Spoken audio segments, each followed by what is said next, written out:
Hello there, my friends. This is my trusty Shop Vac.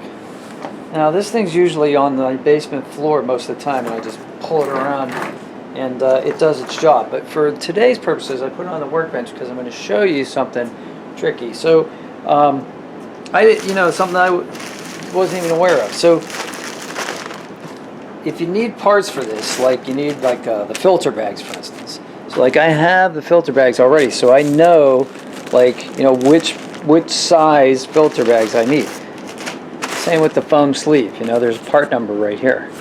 But if I didn't know that, and I'm looking up Shop Vac and maybe 6-gallon Shop Vac, 3.2 horse or 3.0 horsepower, wet, blah, blah, all these results come up in Amazon or Home Depot, and you can't, it gets a little confusing. So how do you know which one you actually need? Well, there is an easy way. I found that here. So on the back, right here, let me zoom in, there's a sticker. And it actually tells you which ones you need, and it actually has the numbers.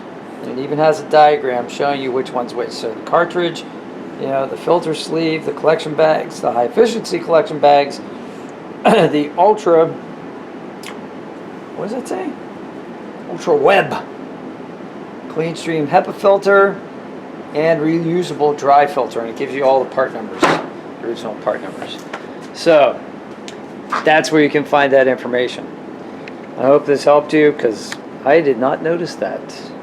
As you can see, it's stuck underneath this thing that holds various tools, so it's kind of out of sight. Anyway, here's something obvious for you that I overlooked, and I was, if this helped you, go ahead and hit like, and if you like the video and you want more videos, hit subscribe, and tell me in the comments, and I'll make more. Have a great day today. See if you can help somebody without getting caught.